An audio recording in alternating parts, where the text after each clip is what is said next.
Good afternoon, New Bedford guy. We're here to talk about people that are looking to, maybe they're renting right now, looking to buy a home, don't think they can buy a home because they're renting and don't think they earn enough income or whatnot, or maybe have a home looking to sell. So New Bedford guy, we're trying to bring some of the experts out of the community to educate the population, and we brought one of the best in the area for real estate, Mike Amaral of Amaral Associates Real Estate. So welcome to the show, Mike. Thank you for having me. So the thing you always hear is these terms, buyers and sellers markets. What are we in now? Right now, we are still in a seller's market. Thing is, we have a lot of people coming into the market that need to buy a home and not enough selling, which is what constitutes a buyer's market. But there are still a lot of choices out there for people to buy, and it's always a good time to buy when you need a place to live, obviously, and it's always a better solution than renting. So, someone out there who might be buying a home, what's the advice for a first-time home buyer? Well, a first-time home buyer should check to see, what they're currently paying for rent, what their budget is, get pre-approved. That's the most important thing, because when they go online and they're looking at these online calculators, it doesn't take into effect the actual taxes or private mortgage insurance that you have to pay in order to purchase the property, depending on your down payment. So you want to get educated with the finance process to see exactly what you can afford going forward. So, I think most people probably rent it out there. So, what would you say someone who might think they don't earn enough, they might not have the credit, you just tell them to go check it out? Or? I think what happens a lot of times is I'll get a call, and I deal with a good 80% first-time home buyers. So a buyer will call me and they'll tell me, I'm paying $700 rent. I'm not sure what I can afford. And I'll start talking to them a little bit. And a lot of times, a nice option for people who are renting and they want to get into their first home is actually looking into buying a 2 or a 3 family to help subsidize their mortgage payment. So where someone may currently be paying $750 or $800, they can a lot of times go in and buy a 3 family of their own and actually, after collecting rents, pay less than it's costing them to rent. And now they're building equity, and they're getting the deductions for tax purposes, and they get to have that American dream of owning their own property, never having to worry about having to move because a landlord's selling a home or a landlord needs that apartment for somebody else. Yeah, because rents can be pretty high even in a low income. Like I know New Bedford income is $20,000 to $30,000, and rents can be $1,000 for a place. Right? Rents have been skyrocketing, and again, that's happening because of the prices of homes. The average rents now are probably $200 more a month than they were 3-4 years ago. I'm seeing rents now $1,200, $1,300, $1,400, depending on where you're going. But so if you're paying that high money, doesn't mean you actually qualify for what qualifies you? What, like a decent income, credit score? Well, the good rule of thumb people say is take your gross income and multiply it times max 43 to 44% for the year, and then break it down, divide that by 12. And that's what you can use for your bills and your housing expenses. So that's a good rule of thumb for the average person who's considering buying a home to actually sit there and try to figure out, does this make sense? But if you're out there now paying $1,300, $1,400 a rent, you should be looking into a single-family home, because there are single-family homes that you can buy for that kind of money and have a mortgage that's similar to what your rent is. Yeah, you find some people like may rent it for a long time and they came to you and found that they could actually buy a home. I see a lot of people, because a lot of people think they need these big down payments to buy homes. And then they find out there's a bunch of towns that offer zero money down programs, especially on the single families, and some of them are the 2s. And they even have, Forever has grant money, New Bedford has grant money that people don't even know about, or the realtors they're talking to may not know about the programs to be able to get this grant money for down payment. And then even if you didn't qualify for that grant money, you can get into homes as little as 3.5% in the areas that do not have zero down programs. And they actually have a lot of zero down programs for single families in towns that have what they call USDA financing. Those are towns like Swansea, Dartmouth, Fairhaven, Westport, areas that don't have a ton of population, that's what goes by the USDA guidelines, and you're able to buy for zero money down. Literally, it would be cheaper to go that route than first and last month's rent on an apartment for yourself. So we talked about getting pre-qualified, right? So that's one of the first things you want to. That's the first thing, because, and please get pre-qualified by a local lender. I see a lot of people out there that go online and they type in numbers into one of these online banks, and it comes back and says, you can buy X amount of home. But those online companies don't take into consideration, they're not having your pay stubs, all your paperwork in front of them. They're just going by what you input in the form. Yeah. If you forget to put an expense in there, the computer can't tell. Yep. And then people think they're approved for more when they're really not. So that's why I always make that suggestion. Yeah, so if you're out there and you have a question, you can post it in the comments, but I put the phone number for Mike and his email there. You can contact and he'll help you out with the questions there. You always hear it's either when you buy a home, it's either going to be a fixed rate or a variable rate. What's the difference, and why would you go one way or the other? Well, right now, even though people, see the rate has been going up, the rate right now is about 4.5% for a 30-year fixed. What everybody needs to understand is this is still some of the lowest rates in history. Mm-hmm. We're probably never going to see the threes again, and that's okay, because even in strong markets, rates were 6-7%. Do I see it going there? Not for a little while. But do I see it dropping back to the threes? I do not. The economy's getting better. The Fed has raised the rate. This is going to be the new norm right now. So this is the time, too, to get off the fence and make a decision on purchasing a home. Because as far as fixed or variable, my opinion, always go fixed, because the rates are only going to go one way, and it's going up.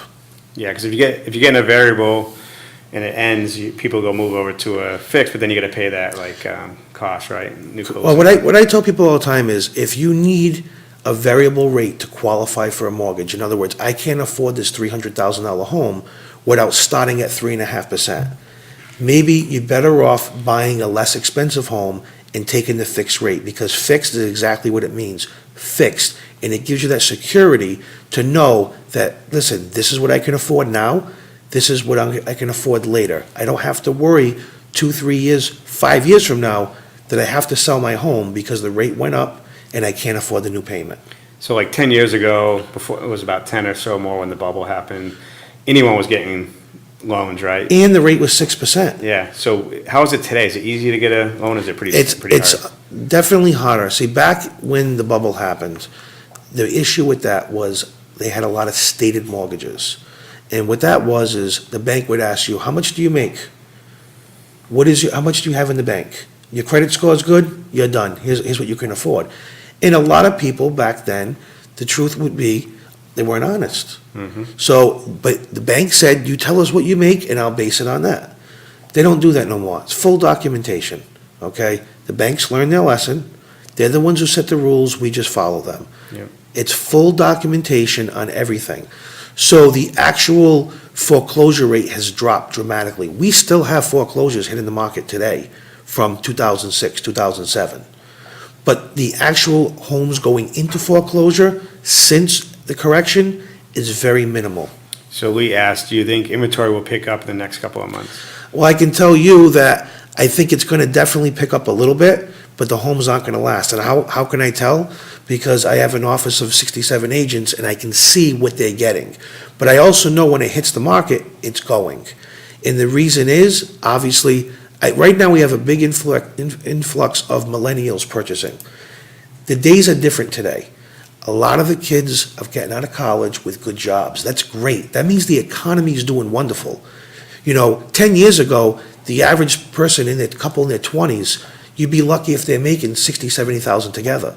We're seeing couples in their 20s making $120,000, $150,000 because a lot more people are going through school, and that's great. So what's happening is they're all at that age now where they're coming in trying to buy homes. And again, when you're buying a single-family home, don't buy it as an investment. Because I'll tell you this, at the end of the day, I don't care if that home appreciates $200,000 in the next 30 years, you would have spent $500,000 on mortgage payments. So you're never going to win on a single-family house. That is the truth.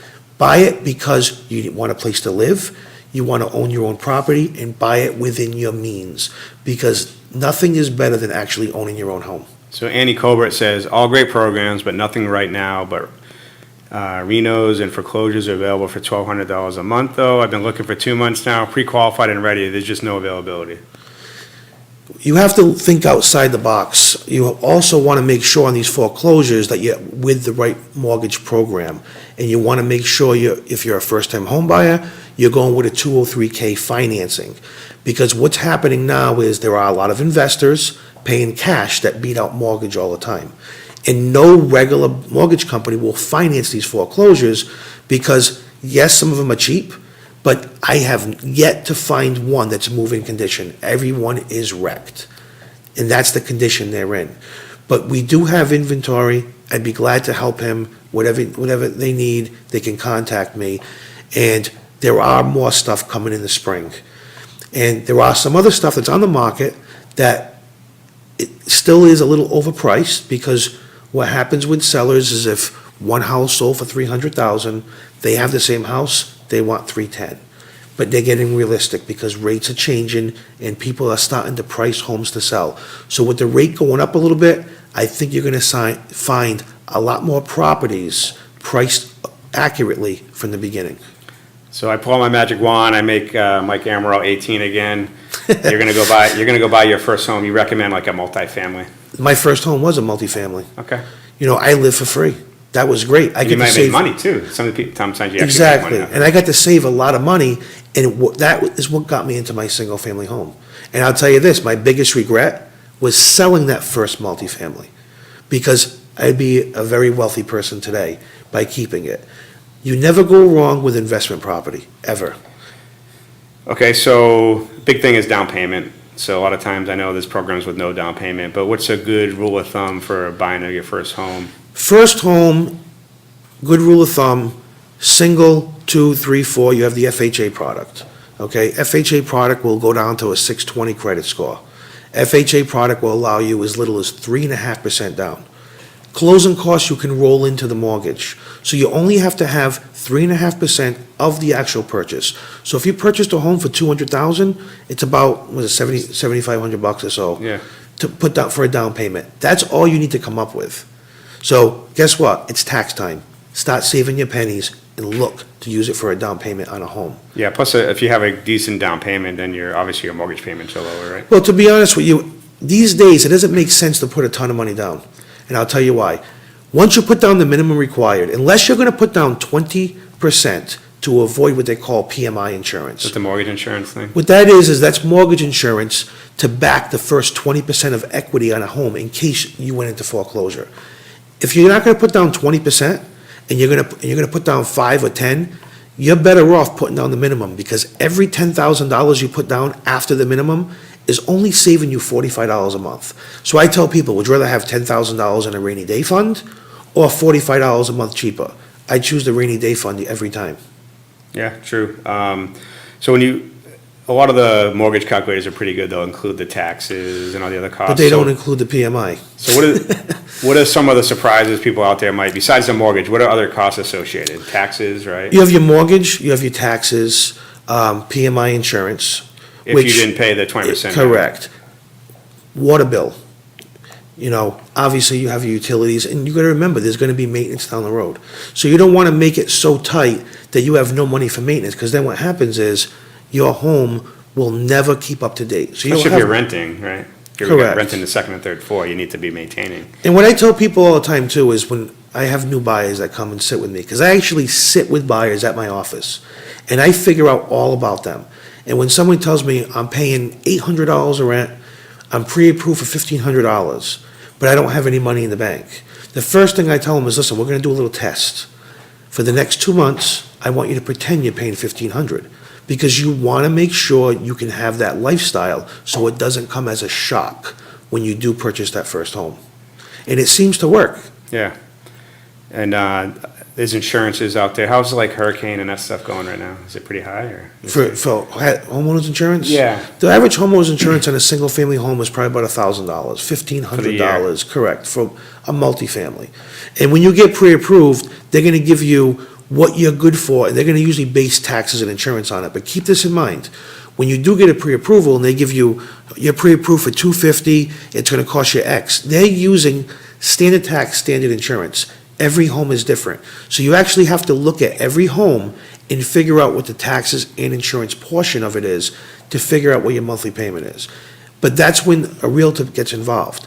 And the one thing I tell buyers all the time is it costs $0 to use a buyer's agent. The commission always comes from the sale, and the commission's gonna get paid whether or not you have a buyer's agent or not. The seller's still gonna pay the same commission. So it's free to the buyer. This is what we do every day. You know, our office sold 307 homes last year. We go through this on a regular basis.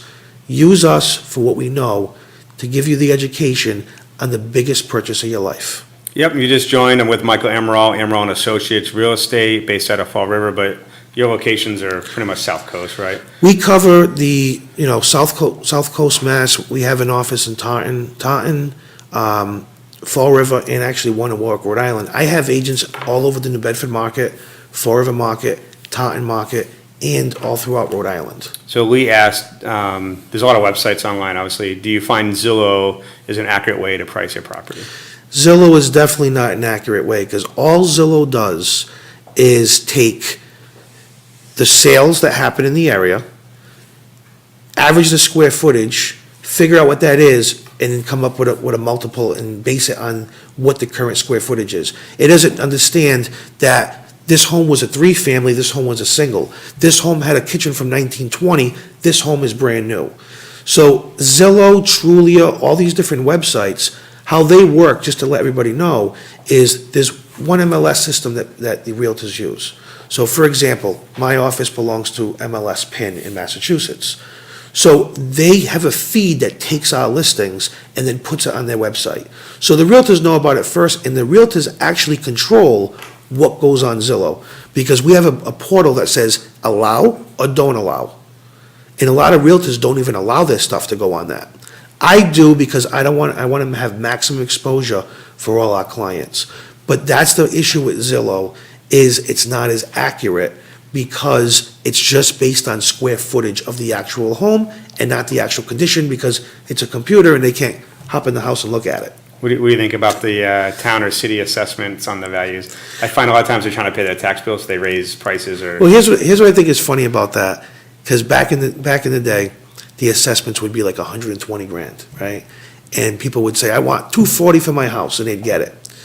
So now, if the assessment's high and the assessment's 300, they say, that assessment's right, I want over 300. But back then, they didn't want to sell it for the 120 when it said that. Yeah. How the assessments work is they're usually 2 to 3 years behind. That's how it works. And the assessments work again based on square footage. Because I don't know about you, but I've never had an assessor come in my house. So they don't know what it looks like. So how do they come up with a value? They're pulling up to what they have at the city hall and Correct. it's going. They can't tell if I have granite, if I have Formica, or if I don't even have a counter at all. All right, so I get pre-approved, I find, I call Mike and get him as my agent. What's the tips for like making an offer? So house is listed at 350, do I just go 350? Do I go higher to make sure I beat other people? What do I do? Here's what I tell people all the time, and again, I work a lot with first-time home buyers. I personally sold about 38 homes last year, and I'd say 30 of them was first-time home buyers. And I go into the property, and I'm there to educate them, because a lot of times you'll go and you'll see a home that might be 300,000, and I know the home is worth 320. So I'm gonna be right up front with my client, and I'm gonna say, look, this home is worth this.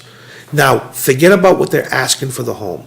I tell people all the time, if this is what you want and you make an offer, don't play the game, because right now, I went to a showing on Monday night, there were 17 people in the home. It was a 3-family. Big shortage in multifamilies. The home was in a superb location, nice lot, garages, perfect. And what happens is people think, well, let me try this number. You can't try a lower number because you got 17 You got other one people. chance usually. You got one shot. So what you gotta do is you gotta make your best offer, and if you lose that house for $1,000 more than you offered, you're still okay. Because It's if not you're not, you might as well have paid that extra It's not $1,000. an auction, you're not like going, back and forth. You don't have the They're gonna take time. the best, it's not always the highest bid, it's the highest bid with the best credit, right? Well, not just the best credit, because they can't see that. Obviously, if someone has to sell a home to buy a house, that's a contingency. So they want the least amount of friction to be able to buy that home. That's what it comes down to. Yeah. And the thing is, this is why you need a guide. This is not buying a car. This is 30 years Yep. debt that you're creating for yourself. Do it with someone you trust and someone that's got the experience. You don't in it. wanna learn after losing the 3 perfect homes, and you're like, okay, now go get an agent, right? I've had people who've actually gone out and they get frustrated. And a lot of people don't know that it doesn't cost money for a buyer's agent. It's kinda crazy not to have an shocking. agent if you're a buyer. It Seller, is insane. You still wanna have it, I could see a little bit less. And not just that, I will tell you about a property that came on 15 minutes after it comes on the market. Because we find out about it before the websites, because we belong to the MLS. Yep. So we're gonna get it first, and you want that access. So when someone really wants to have up-to-date access, we actually put you on the MLS, and it emails you the listing within 15 minutes of it coming live. So Alan says, good information from an even better broker. Anna says, so she's talking about a home on the market. Okay, so there's probably a lot of people out there that have a home. Now let's talk about the seller side. So if I'm looking to sell, why do I need an agent? Can I just go out and sell it and make better money, cut the 5% out, that kind of stuff? First of all, you cannot put your home in front of the audience that we can. The other thing is, there are so many things involved with selling your home, such as appraisals, inspections, fire department, dealing with all kinds of paperwork for contracts, everything else. It happened to us this week. This week, we had somebody for sale by owner. I said, great. We talked to him, we had a buyer that wanted to purchase his home. He said, okay, no problem, I'll gladly pay you a buyer's agent commission. We put a deal together, and they said, okay, who's gonna do your paperwork? Paperwork? What do you mean paperwork? I said, you're gonna go hire an attorney? An attorney? No, you're buying the house. This is not buying a car. At the end, he ended up paying a full commission, and we handled the transaction. A lot of people don't know what is involved. The other thing is, when we sell these homes, think about this. Think about why, when someone wants to buy a car, it's easier to go to a dealer that stands behind the car, and they have multiple choices. That's why you pay more at a dealership than going to buy a car for private owners. So when somebody wants to buy a home for private owner, why do they want to go with no representation, have no idea what they're doing, unless they're gonna save a ton of money? They're not gonna pay you $300,000 for your cape when there's 3 on the market with realtors for the same price. And I find too, if it's a seller's market right now, things go pretty fast. I know buyers, if they see a house on the market past a certain time, they're like, there must be something wrong with it. So if you try it and you don't sell it for 30 days, you just lost 30 days on the market. Now you get a broker, and now you might miss offers because it's been on the market too long already. I've had so many homes that were for sale by owner for years, and I list them, and they're gone in 30, 45 days. Yeah. Because you're not opening up to the public. When I list a home, I can see just what other realtors have for clients. So I can give you an example, a 3-family in Fall River. When I list one, I can tell you there are 800 buyers working with realtors looking for a 3-family up to 300 grand, because the MLS tells me that. When you put your home for sale by owner, you just lost out on 800 people. You're gonna wait for the guy to drive by the house, and then he's gonna want his agent to represent him, since it's free anyway, to be able to understand the purchase. Yeah. It's a huge decision. Okay. So Caitlin Rock says, advice on moving out of state. Travel to the state and look first, just buy online, find a job first, find a way out there. What's the best way to go about it? Buying online is never gonna work, because you need to see the home, the location, everything. Plus, you wanna make sure you're gonna be happy. So you definitely need to travel, check out the location, make sure that's good, make sure the job market's good, all that other stuff. Put all your ducks in a row to make sure that that's the right purchase for yourself. So let's talk tax benefits. A lot of times the reason people stop renting is you get equity built up over the years instead of giving a landlord money, but there's also a tax benefit. There's a huge tax benefit, because when you are renting, I think that the annual deduction is about $3,500 a year that you can deduct off your rent.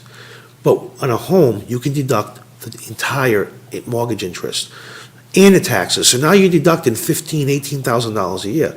I have some people that get back an extra $2-3 grand a year just from buying a home, which then ends up making the home cheaper to actually own. Yeah, so Robin Andre says, always use an agent. It's not worth the little bit of money you save. Not use an agent, you are protected. And she's actually a real estate broker in Atlanta, Georgia. We got people in Atlanta watching right now. Interesting.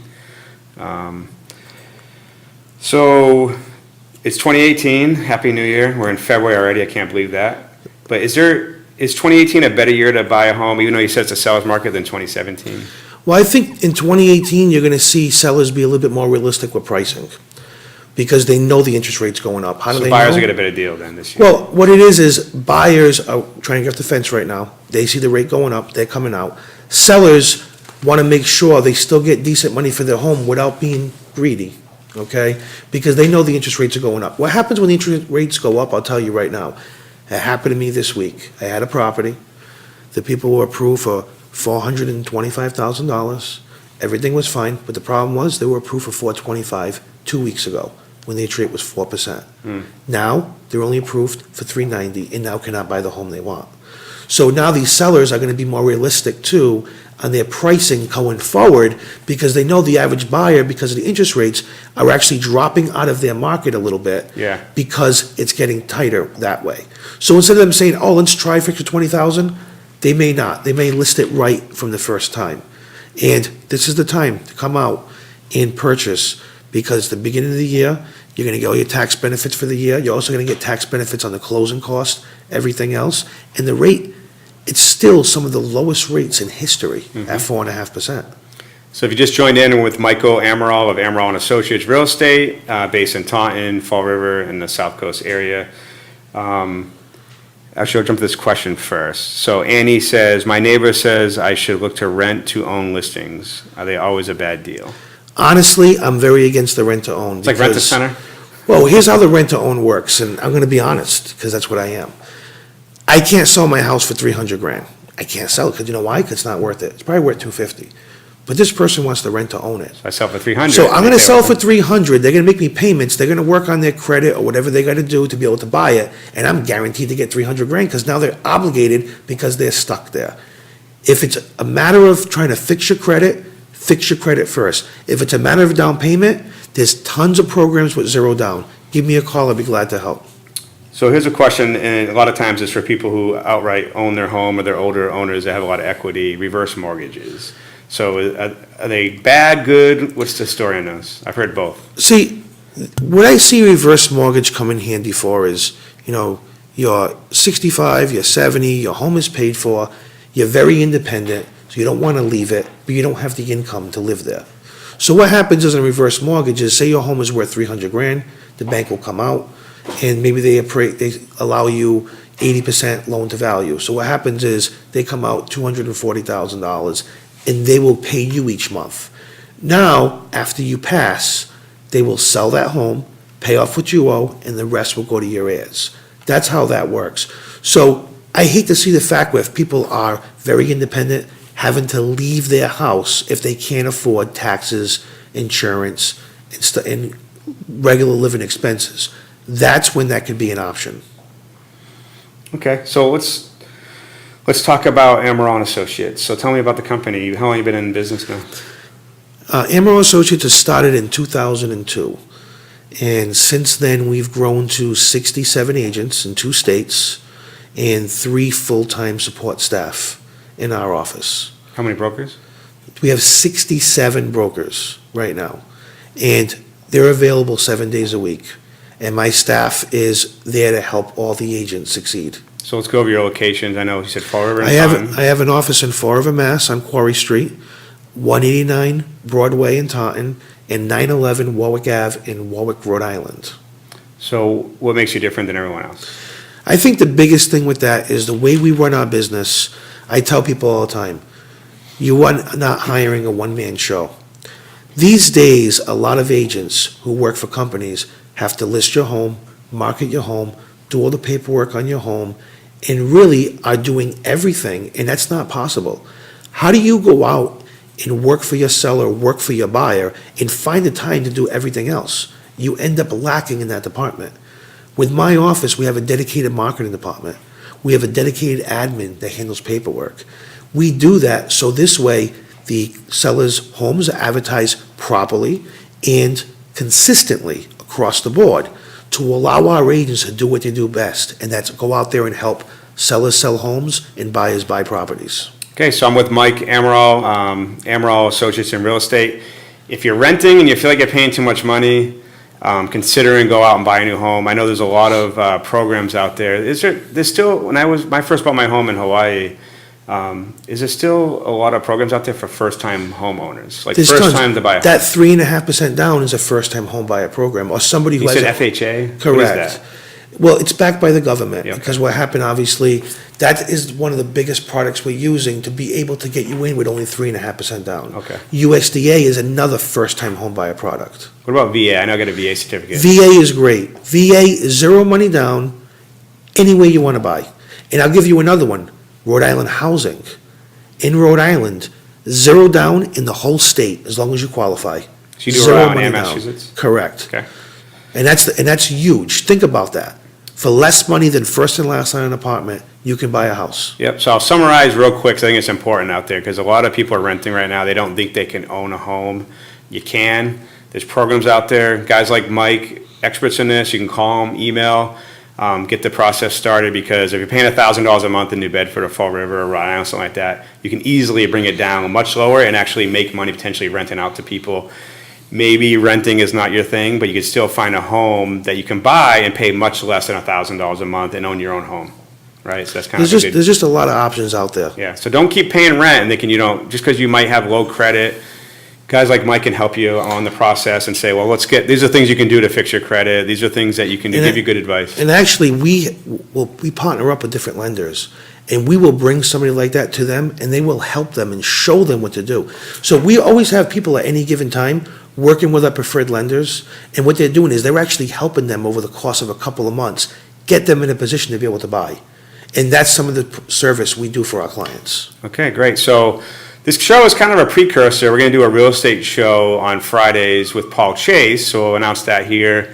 So if you like this kind of information, tune in. It's going to be on Fridays. We'll put out the official details. Check our event calendar for that information. So thanks for our special guest, Mike. Thanks for coming out. No, thank you for having me. Okay, thank you.